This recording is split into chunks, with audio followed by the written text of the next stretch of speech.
Ladies and gentlemen, the President of the United States, Donald J. Trump.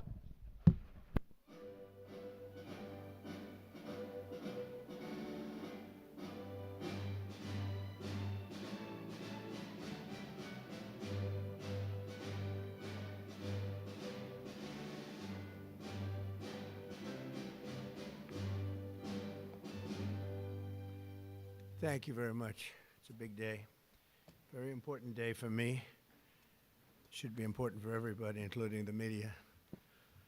But they don't really cover it fairly, I will tell you that. It's shocking. Please sit down. Thank you. We gathered here today for a truly solemn occasion. Throughout this hall, I am joined by heartbroken Americans who have lost parents, siblings, children, grandchildren, and treasured loved ones to the scourge of illegal immigration led in by the past administration. Millions and millions of people from jails, millions and millions of people from countries that we don't want to know about. Drug dealers, murderers, 11,888 murderers were allowed into our country by the Biden administration. These are the angel families that we love, that for decades our government betrayed and our media totally ignored, and I've seen it.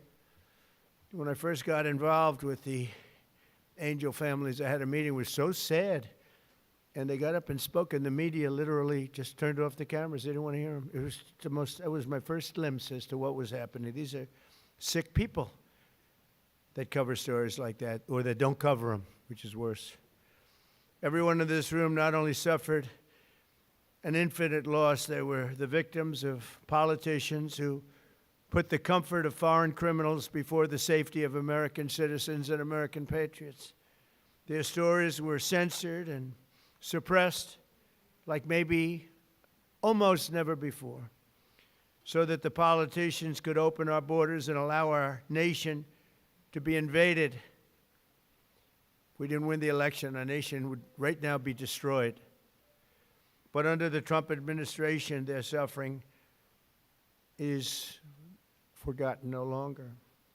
In just a few moments, I officially sign a proclamation that I've been waiting to sign for a long time, including my first administration. There were so many different legal roadblocks, it was incredible. We got it done, and I'm doing it today. February 22nd is going to be National Angel Family Day. Very important. So many incredible family members and friends, parents and children. On February 22nd, 2 years ago, a brilliant 22-year-old nursing student named Laken Hope Riley went out for a run on a college campus in Georgia. Laken was viciously attacked, brutally beaten, and murdered by an illegal alien gang member who the last administration heartlessly released into our country. No problems. Let them in. They let in everybody. They didn't check anybody. They let in everybody. Among the first bills I signed into law after taking office last year was the Laken Riley Act. I'm so proud of it. To ensure illegal alien criminals are rapidly removed from the United States of America, if that's okay with the media. That bill has already been really playing a big role in the life of our country. It's resulted in over 21,000 illegal alien arrests, 21,000.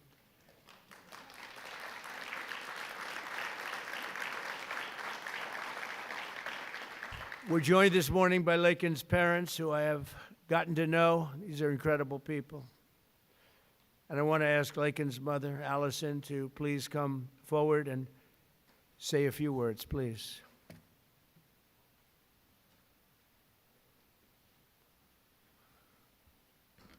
Hi, Allison. Hi, sweetie. Well, this is unexpected, but I think that a lot of people feel like that President Trump is maybe different than the version I've gotten to know. And I just can't thank you enough. You have said from the beginning, literally the day after this happened, that you would not forget about Lakin. You weren't president at that time, and you have not forgotten. You have fought a fight that most people would not want to have to fight. Most people wouldn't. They would just say it's just easier not to do this. And President Trump you are doing a thankless job that most people just wouldn't do. And I just can't thank you enough. There are just not enough words to say. Because if you've lived the nightmare that we have lived, you understand the importance of the job that he's doing and securing our nation and fighting for our families. Because this could be any family. This happened to my family. This could be any one of your families. And Lakin was the most responsible, hardworking, kind, selfless, beautiful Christian. And she wasn't somebody that put herself in bad positions. She didn't make bad choices. She was just a good girl. And she just wanted to go for a run that morning after she'd gotten up at 4 o'clock the morning before to decorate her roommate's door for her birthday. And she did everything for everyone else. She expected nothing in return. She just wanted to be a good friend and a good sister and a good daughter and a hardworking nurse. She was working so hard for. And I'm beyond blessed and thankful that you're honoring not just Lakin, because she's one in a ton of people that have suffered at the hands of illegal immigrants. She's not the only one. And so thank you for honoring all of them, not just Lakin. And we're just beyond grateful. Thank you. Thank you so much, Joe. Thank you.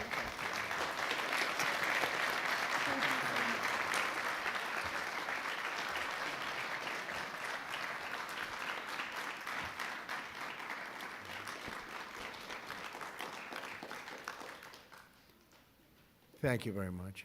It's amazing, Allison. You have to go through this. Doesn't get that much easier, does it? Right? Even with time. It's been a while now, and it doesn't get that much easier. But I want to thank you for your incredible courage. We're all courageous in a sense. Everybody in this room is courageous. And we're willing to tell the story. And that, I don't know why the news doesn't want to hear it. The Democrats don't want to hear it. The radical left, they don't want to hear it. What's not to hear? We want to stop murderers and criminals from coming into our country. I watched the mayor of Minneapolis. I watched these people saying, we want to protect murderers. I don't get it. Something's sick. They're sick. Can't have a country like that. So we appreciate the bravery of everybody in this room, actually. And Christy, I want to thank you, and I want to thank Tom in particular for, we have a border that's 100% closed now. 100%.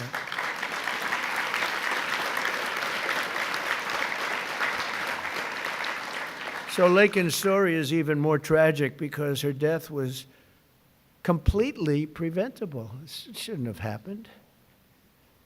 Guy should never have been here. Not only should her killer not have been released into our country in the first place, but he was released a second time after being arrested in New York City. Here today is a great gentleman, the police officer who arrested that illegal alien, only to watch him be set free to kill. I mean, he was arrested and they let him go free. They knew he was trouble, big trouble. Many of them are like that. They release him knowing it's going to kill again, but they released him and set him free to kill Lakin. So I'd like to have Ethan Carreri come up, please. He's a great, highly respected police officer, and you could explain what happened. Come on up. Thank you, Ethan. Thank you. Mr. President, it's an honor to be here today, and it's an honor to be speaking with you guys. My name is Ethan Carreri. I'm a police officer in Palm Beach County, Florida, and a former New York City police officer. While serving the New York City Police Department, I personally arrested Jose Ibarra for endangering the welfare of a child. A few months later, I saw his face again in the news after he viciously murdered Laken Riley. I did my job. I put him in custody. The system failed. No detainer, no accountability, no deportation, and an innocent American life was taken.